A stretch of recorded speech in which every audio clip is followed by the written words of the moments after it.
دما وخوش بد برنامه دریه دن دجاره کتن ام بهفرنم جارا میا ایرو پرتوکا دستانا لاویجه اف پرتوک د سال 2012 ده درکتیه لیکولینه کل سر دستانا لاویج خودیه و بیوار دیر شویه جبو ایرو ام هم بیوار دیر شوی هم جی دستانا لاویج نزیکایی ناس بکن بخواست ام به خودیه پرتوکه را با آخوین تو بخيري هاتي باموست سپاس خير داربي بقول لك كيف خوش انت يرو لفيدري و برتوكاتا جي جبر هر كان هناك دم تسر درباس وبلي جدود دلي مهبو كو ام هناكي لافج جي نزيك في ناس بكن بري جو ام ناس بكن هناكي تخازم شت برسات درباري جينا نيغارياتا بكن هناكي بري لافج ام فغرن ديريكي وجيه جو تجيتي وتلداري بله تكارج مر هناكي بقر باش دو بحثاوي داري بكن وك اخنيغاري تلدار دكوين افبرا ام بج نزيكتر از بدم ناسكرين عن خلجي ناز بكن غريداي ديريكيه ديركا بن خطي تلو درج دايق بوي ديركا حمكو بلي لي ام بج سيباتي اما صالح حفتي بيا قد دوفا جيانا مال ديركي درباس بويا از دور ودركتنا ما بيقو مانج ديركي از دركتما كيجا سالي دركتي داويا نوتو بينجا بري نوتو بينجا الويدر الديركي تا تشدكر جيانا تا تشادر باسبو ازدمكي براستي هندكي يعني جبلي كاري ادبجم بيش سازي من احترافك 19 صاله وين قريم كريه 19 صاله بيقومان البايتخت سوريا جي نهر الويدكي والديرك يجي مكريا ودناف برا ويدا ميدان بيجن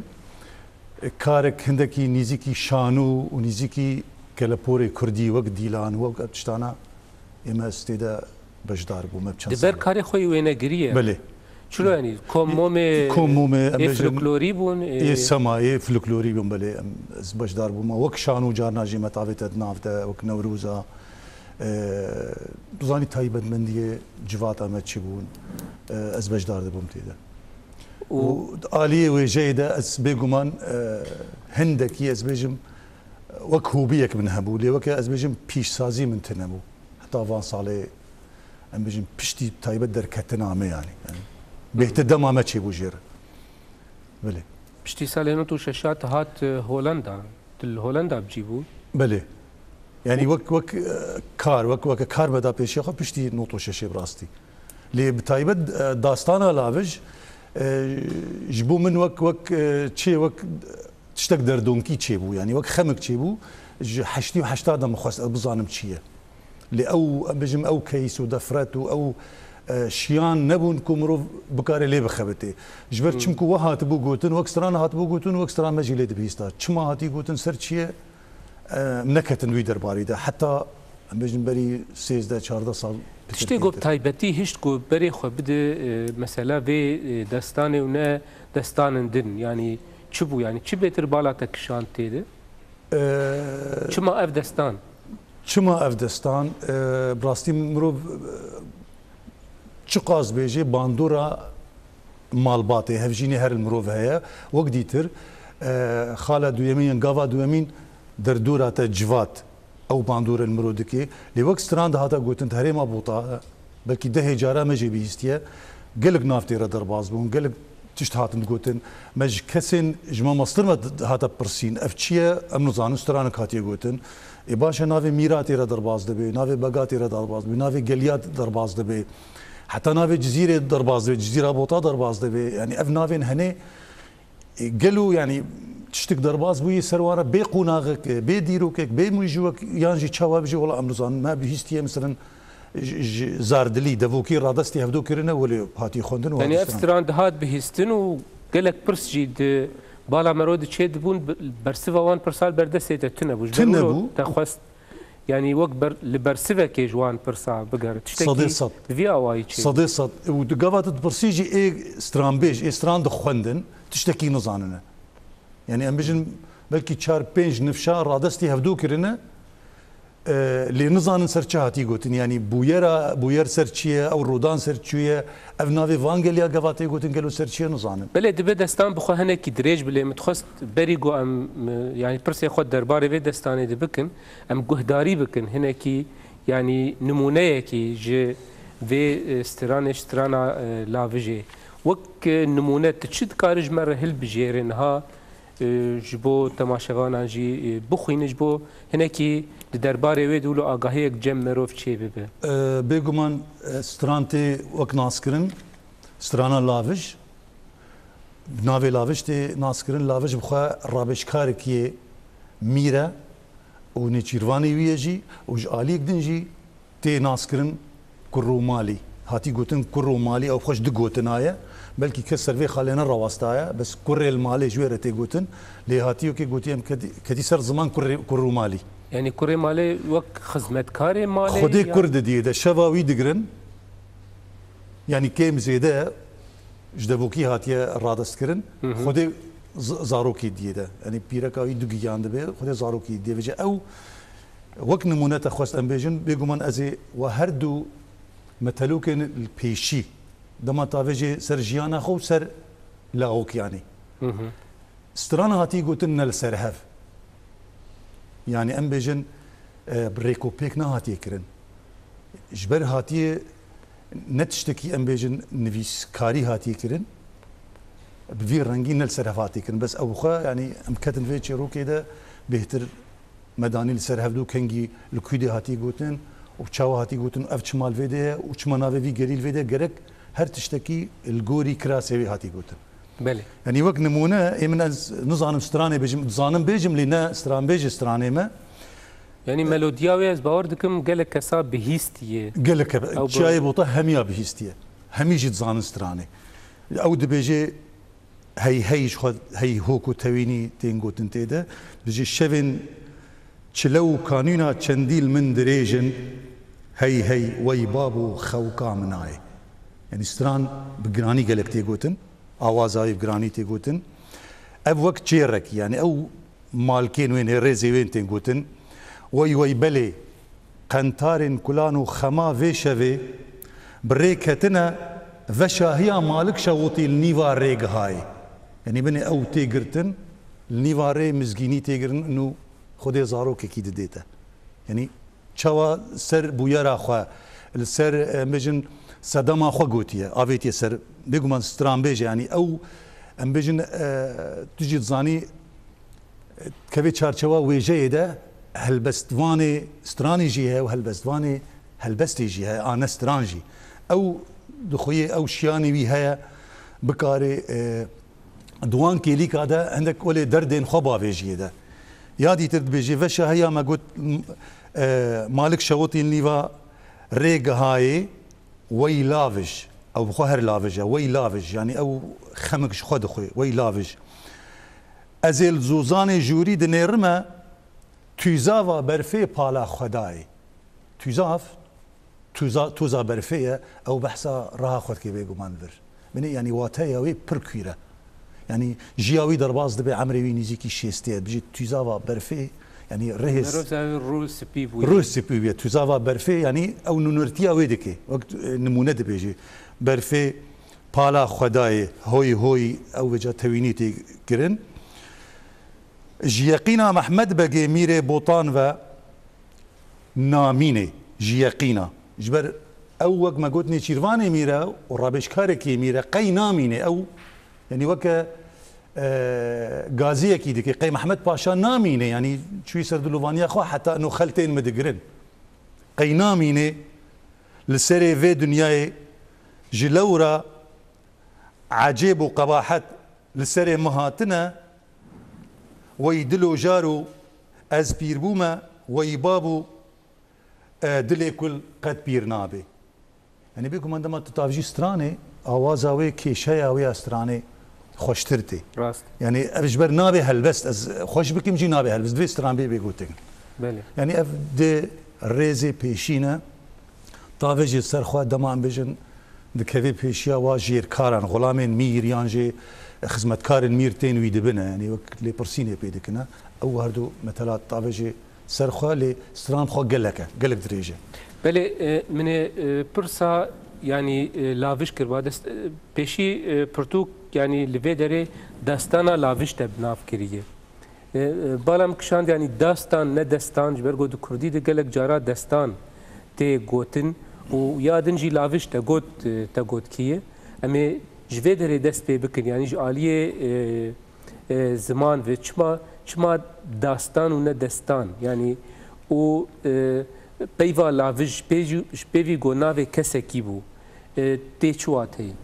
لاوش ام بجند زمان کفنار ده کردیا کفنار اگر موزیکی زردشتی جی بکن مرو کاری وک خوزیا کی تی تمنی تی خوزیک تی اواتتی لاوش عادی تر دستان يعني ام الاخنيغاريا دورا خو بنيرن يعني فارس و تركيا زماني وادجي دستان هر دستانه لي بخوات هيا دستاني نه دستانه دا ايا كردي ليفتي داستانه يعني واتجفيتي داستانه يعني هجر هاتبي قوتن وام وك بيجن كسن مي زمانزان يعني اي الرزمانه دنفسين سر نرا وسطا تشتكي شاشه داستانه نه دستانه يعني وات هيا كرديا درست هر اوه بله من مثلا لكولين كريني ببرسيا بريغوام برسي خوي لسر يعني في دستاني بخوا يعني في دستاني بخوا بكن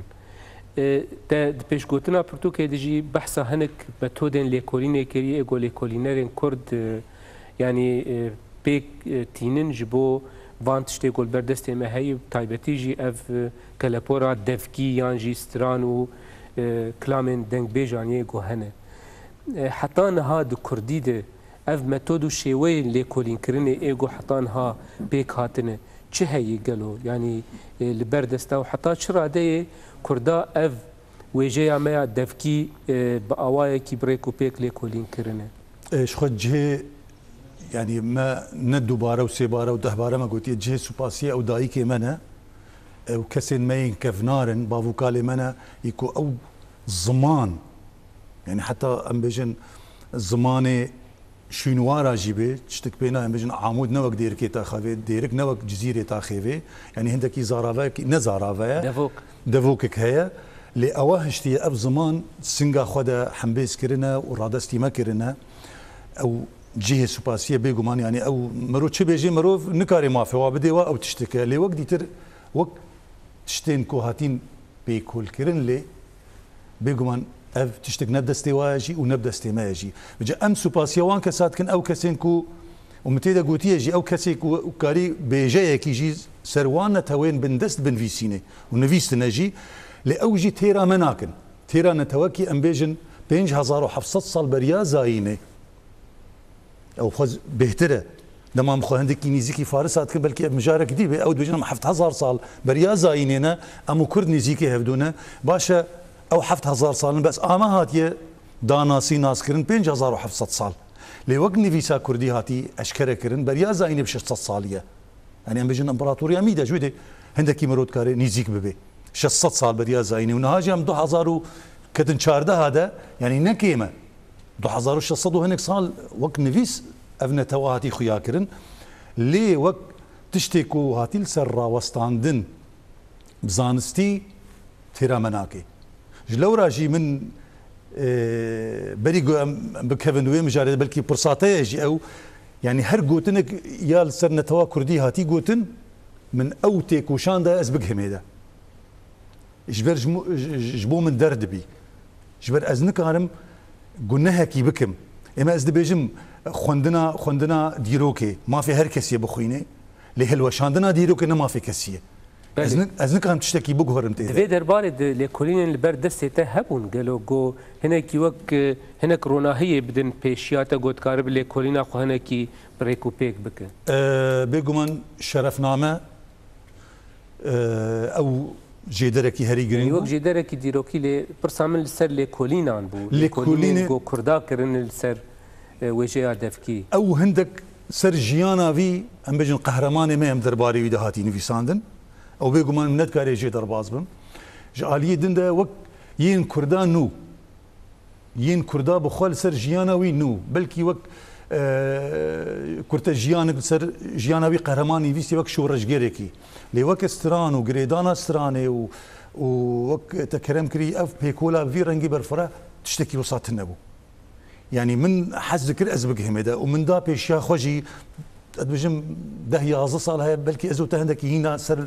کاغذا ما سر أخافت. بله. يعني أبدمك قلب. بله. 10 سال چه بوی و چه دست نویس بود. دست نویس بود. رش نویس بود راستی. لدما از جهام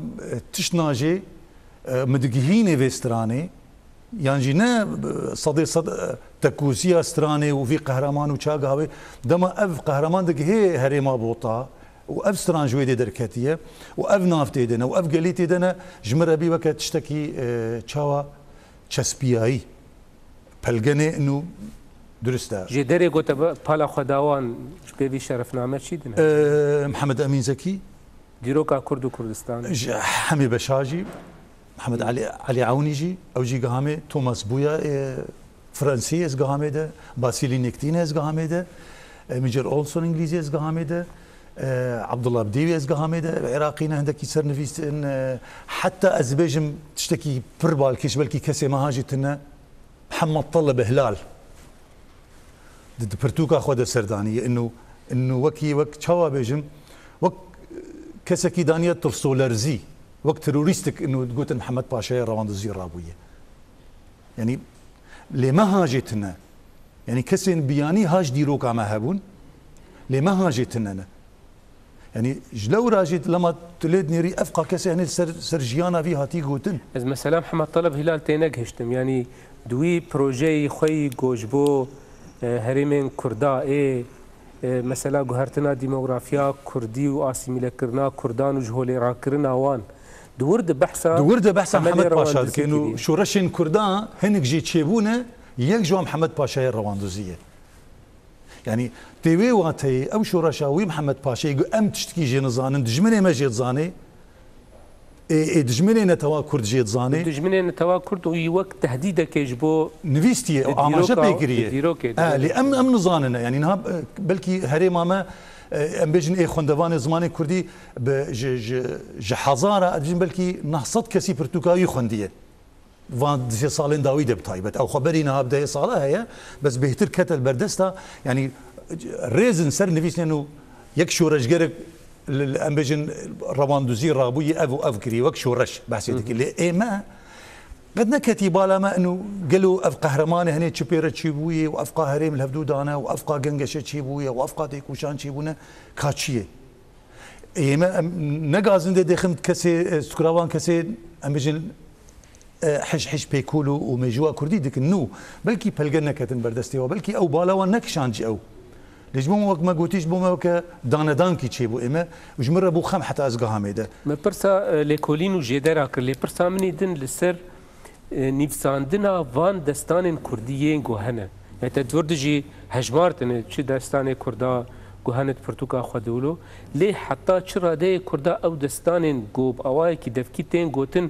تنين نيفساندنه بجيه كرنه يعني كردا دوي درباري نخص ندوان سالي داويد قالك برتوكي برهف كرنه ونيفساندنا فان وجاء دفكي تشيبون الجور ديتنا تلجور لكولينا تا كردا حتى شرا دي اف كاري خو اف الكي خوي ديروكيج بو نيفساندنا فان دستانا بيك اني بجي اني الجور بيفانن كيفن بونافينا توي وافشن برتوكين بهتن بيجن خورتين ما روشنبيري ما دركاتين اوروبا فات 10-15 صاله عندك او تيكو شاندان تيرا تشتكي ناكي جبر داستان سر ميجوا كي تي افاكرن سر صالو مهو روجا تي افاكرن اف تشتين هاتين براني از بيجم نا بيجم چند جوا هنا داستانن نكاجي در كل هادم دم داستانه تو نكاجي در بعد زنبيل فروش بس زنبيل فروش دما زنبيل فروش دخين ما مستا كي جان صاليه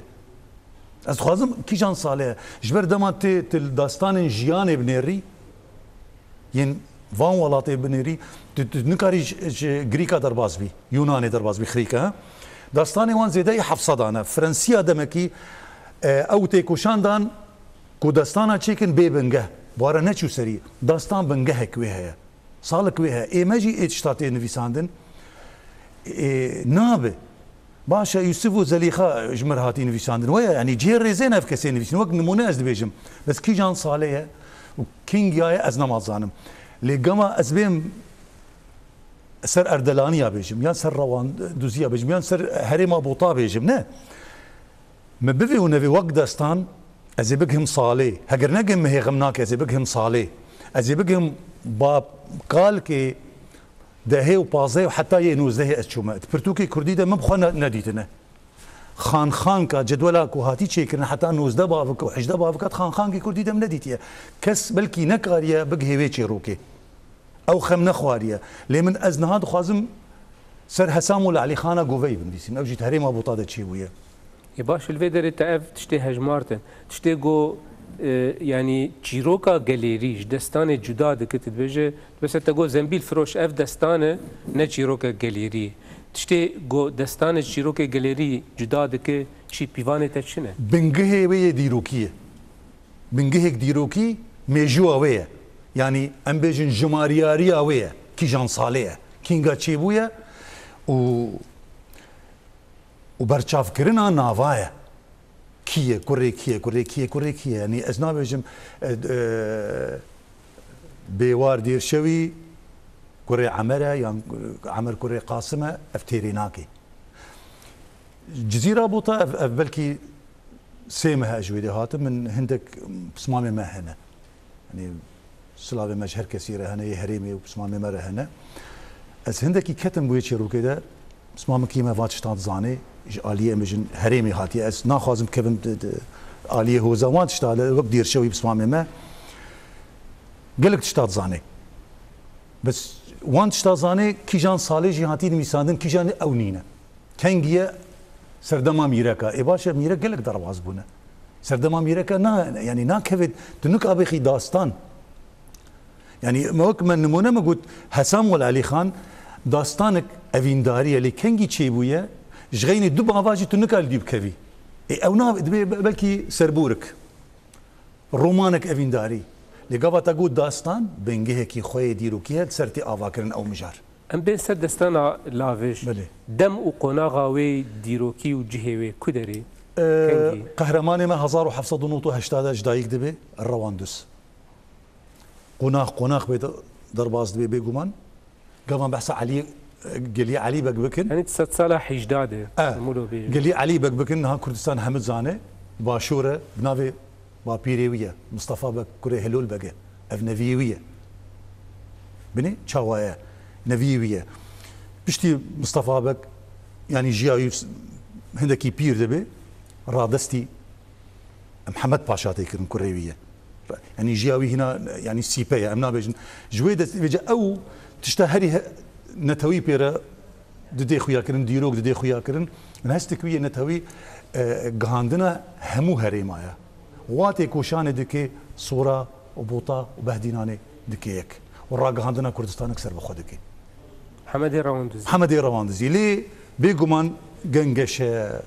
وبيلان وبراكوجي او تشتانا قالك تيرا ترباز انا بين السر وان هناك ام هندرنا فاروكا دستانا لاویج دوست پرسه اردلانی هم بکم يعني قالوا او كينوش كو هاتنه يعني دما وقفه خواندن ديروكي البردس ما هاتي كرن بهتر محمد باشا دما ازدك همده جميرستانا مرواني دس بكريه سو حفته جاز نشاشم يا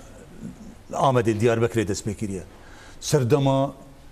جانكيس خان ده وتيمور لنگ ده دوان شاخا ده او ام بيجن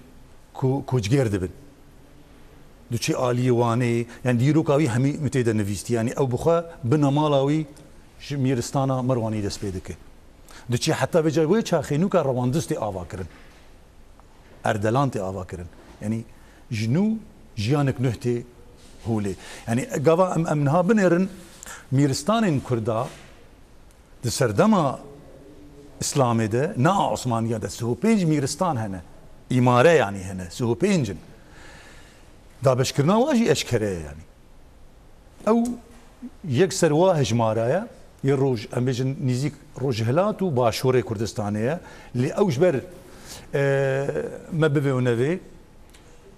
ده همو شاخادات همو سردما ده دما روشته ابورینه به تنکاری رامیاری جی بکی دما تتخازی سازیه کی بکی تو بتنی نکاری بکی یعنی شورجی وی رنگینه سازی جی وی رنگینه هر تشتی ام بیجن یه هفجوات یه کومبونه وی رنگی یک بتنی نکاری هگر ام بیجن هو زاوینه و عشیرک الدوینه و اوینت کاری به خباته بکی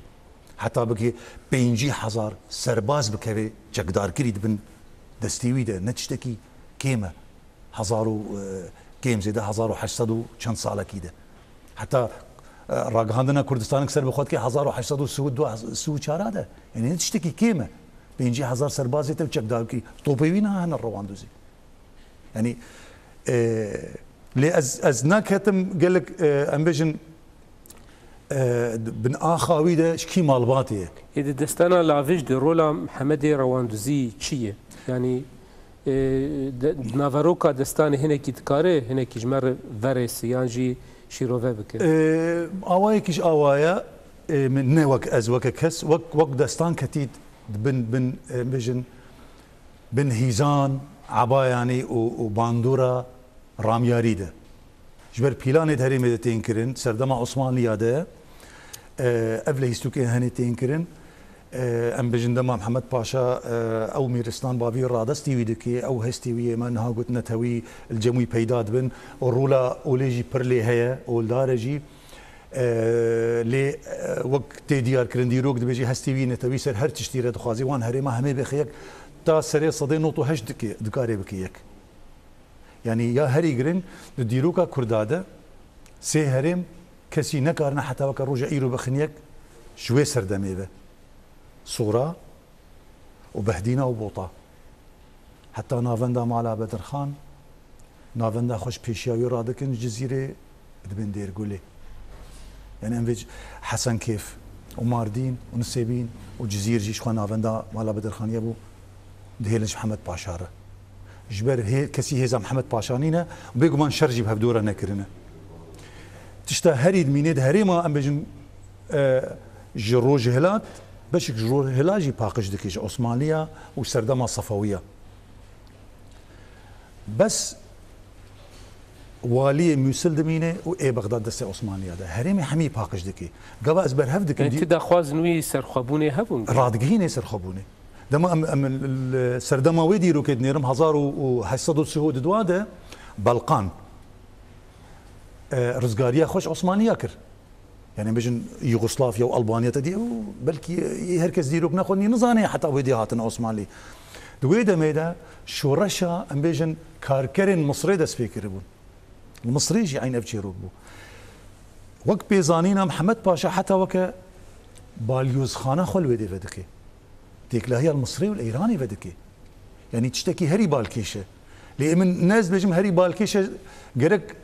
خواندوان یانجی کسی خمخوار دیروگا کردی بخوی نه کسی خواندوان دوی بزانی دیروگا وی چیه یعنی اما یعنی عالی جنه دجی من آماجب ناوی جنه جی کریت ایده و شورجوانه ما جن جی تیده هنه من ناوی واجی مجبیر ناکن لی وقت دیتر جی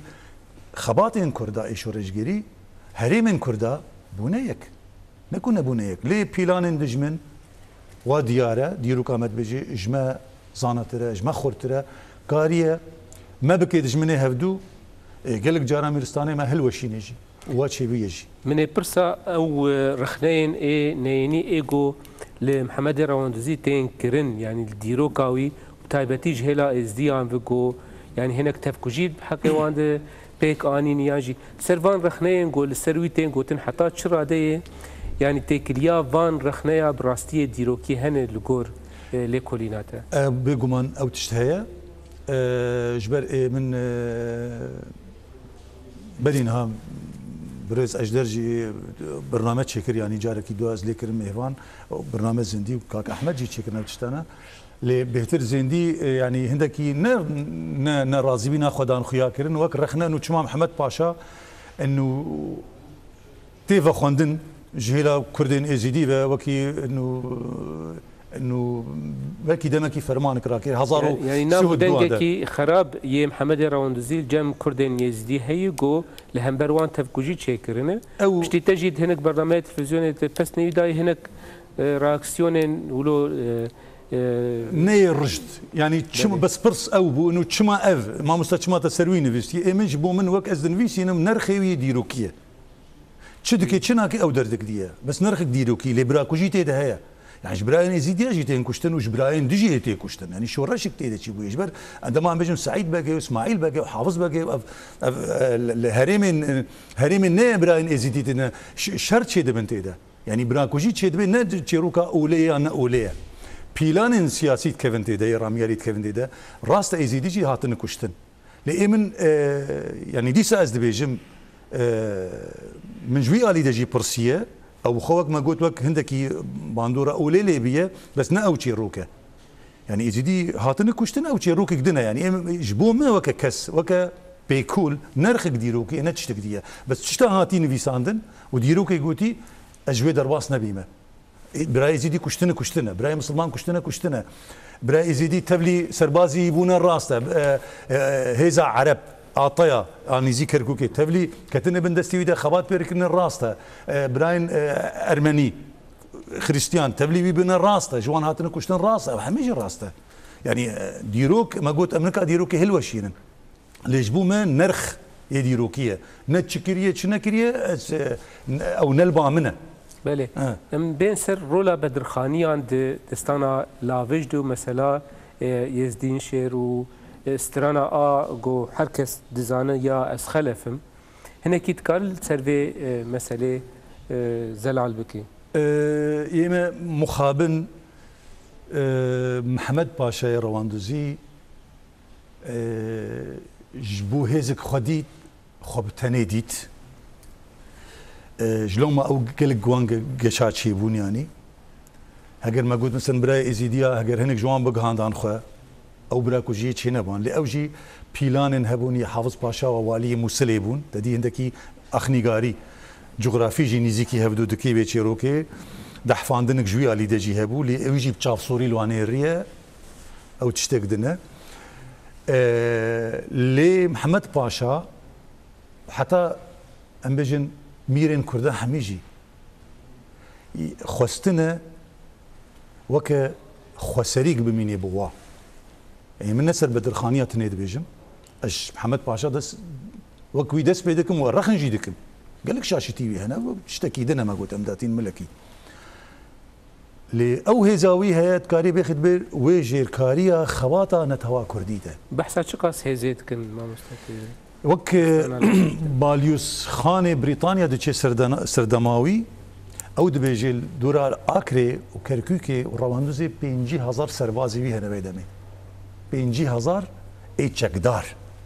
يعني اي امبجن آماده کارج بو شراب تشتا اف هيزكي يعني براسي المروت كبسي براوي ويدمي ده يعني نزيك كيم زيدا 200 سال هي بله چکدار هناك جي موچداي ها موچداي معاش داي جينا بله ما برسا از خلفم كربو آبي استراني ورولا يزدين شيربك برسا از خلفم بجن بلكي جارك دجي أسر عاخفي ما ديروكا كردادا سي يزدين شير هنا جبر مجار عمد برتوكا دي افجي بشت پر گرنگ دي برتوكا دستانا لابد تجي دقره شورشا يزدين شير ميري ام بجن كو دبيتي قوتن ميري بوطا 1886 686 لبرياوي لما بدرخان مظن اوجي تدي هيدا دانكي بر مظندكي وخباتكي جبونا تاخذكي حتى بسينوري اورميه دتشي سينوري اورميه دتشي بشتر عثماني توزاني ناخوازي كسل همبري وان دركفي تشدكن وان بقين كو هفال بندي وايد هريميدا دجي وي رادكن يك شو ازدين شير بقى يعني ديروك هندكي نزيكي واتكي وهندكي زافاني مناماليت كي نابراواده بشتي محمد امبجن بدرخان بك هنك هيزا خد هيلي ودي وهنك بيرفت غري ابيرت زفريفا تيرا شر عثمانيه و امبجن هفال بندين بگين كردائي واره اريكار تيرا واناكي تي دور گرتن شكلها ارخ هشت محل ودي تي گرتن هشت مها دما تي دور كرن بزاد وتشتو اف نامينه جنوكا خرادز دكي اجاد بن ويدا قرنا اللي وينا كوجن دوان هشت مهدور قرتي ده ام بجن باشراوي عثماني يعني خليفه عثماني چی دکید بجی کاروباری هریما کو کرته ده دوی هنگ پی رامن رادستی یزدین شیر بک دکن یعنی هگر تو دیروکیه بخوینی یزدین شیر بک دوی دمیده یعنی ببختی المالا بدر خان کریه دوی دمیده ها وق پیوانن وی دمی لی پشتی وی دما شورا شاوی رادویک من ها گوت يعني تيدا عين جد بيجم دماكو مالا بدر خان بيكو محمد باشا رواندزي هر باقين برياوي دكن شيف او يجي دكن باشيف يعني بيقو من عثمانلي ببيلاني خد لهيستن وبرجواندي وحتى كي راديبون دويدت كارين بلايزن ويدا ميدا او بيويز بو بوي اركي رابي وي رولي رابي دما جوي اركي خلاص بو بدر خان بيقو هردو زاروي ويقرتن رادستي خوكرن او جي شورشا ويجي تيكدان واف اسخلفم ابد شورشا محمد باشا رواندزي ده دما محمد باشا وان بقي امبجنيه ميرستانا زاخو اكري عميديه هلوشينه تي هري مابوطا افستران خلفم جي شوركيشه كيويه شويفيه جي هوزكشيه هريميه شوركيشكه خوين جرك يعني او ديروكا بيقو من سرنا جمره ندر ده بس وقت ناف جرك درده من نافي افيتيتي ده خقرتي محمد باشا دما شورشا يبسرد كيف محمد باشا وراق عندنا كردستانيت كي 1930 چاره ده راگه هندنا کردستان دیکی کردستان اکثر بخواد دیکی او اجا دورا جزیره بوتا گلک هریم و نافچه هنه ناوی واد بجن سقلان مما ناوی میگو من ممی آله هاتی ناوی کرن لویده دچن پیشاویه بجن جیور او هیئت دچن پیشاوی خلف استرانه تاوی جسر و دسترانه بخواد دمات درست دخوینی نابجي ازدين شير بقي بوتا بجي خلاما ميري بوتا مجبر او خدمتكار كي ميري بوتا برتد لكلين الجوتيجي ازدين شير تجاري نبوي ميري بوتا نبي ميري بوتا تشاوا دسترانه ده مثلا ولو هاتي بجي كرن بابتك دفوكي رادستي هفدو كرن وك ما قلتي جبر نزانينا محمد باشا شخو هاتي هريما جزيري يانوجي وتبحث سي يزدين شير اكري سي يزدين شير ديروكا كرداد بون يكسر دما تيمور لينغ وبرياوي يجي ويجي الاليه وانير رادبي ودما تيمور لينك تي مردينة هلوشينه او دشي خرادستي ويدكي وقت بيجي سرچوكا جرا درونيت بيجي انه ايمجي خرادستي ويدكي وافي هني ما قلت 1880 شورشاوي يعني قوا ام بيفاني ميجوي ديرو كبني قلكي نابنا وانده ديروكا كرداد اي بخوينه بزاني چاوا يعني مرف قاري بيجي اف قوتين دسترانه دشاشتي ديروكي شاشتي قلك مزنه وتبن قهاوي راستي تند راستي يزدين شيربك دحشت مهك و بدر خان بك هاتي دور كرن ما قلت ام بجن ما بلكي بكردي قلت سلطان عثماني خليفه اسلامي باشروا اسلامي دخوازي يك جهوي بقريت هريمه ده جبر بيوندي كردا وباب العالي رهبت تديد قلت صدر الاعظم يعني الوزير بزماني كردي تيك لهي هبن كي برولد لهي زي بلدش مناتي كيوا مالا بدر خان ويزدين شربك يروكي هي او ويرولي راد دي بشتي او تيغرتن رولا ويش خنامي هناك ديتن دنجي هنج هلال هناك لكلنا كرد جو حتاني اب مثلا جو يزدين شير خيانات جي بدر خان كريه تشتكي وها نبوي يعني افجي وقت ببختيه ك ديروكي دل يزدان شير بويو تشتكي وها مالا بدر خان يانك از بيجن بلكي هما هر اوه هجر برنجكي ولا نبي كولو ام بيجن زانستي هاد بيشرو فكرن او هر هشت مهن يعني هجر مو بيخد تشارچوا انه هفالبنديه دجمن كري هاتي كرن او هاتي كرن هجر تبيجي بلكي دويدا ميدا دما مروف شروفه بكي بخوينه جبر بلقي من نينا ام سرويدا مي بزانن چما يجين شيربك افكريه چما او كريه قالوا حسكريه بلكي مروف بيجي نابنا كمان بلكي حسكريه بهتر براكوجي چي نبي بهتر ملتي كرجي نه كشتن او جي هي وبلكي حسكريه برولكي خو بقي هنا ام بيجن باشروي عثمانلي جي خوشي بقري او جي هي وك ستاتوس كيش خرا بقري وك استكي بلنتر بقي وك بقي باغان شخوت واندا مادا هبو بقي باغان وميري ميران بلكي تخصت تشتكي واجبك او جي هي اللي مرو بيجي ببختيه تبلقاجي الجماتنا انا بشتيفيلي كورينا قلت دستانا لافيج دكر يعني برسامن دشاغي نشاغي يكي بشتيفي لي كولين و افنافن ديروكي قلت البر خدانين و تكر لكيجان دفرا تو و تشتي قلت ديروكا كرداد هاتي نيفساندن ون هاتن برانبري هف و توك يعني تكشف كرجو اف اغاهيا ديروكي آل فرتي جوتن شاش يانجي اف جي راسته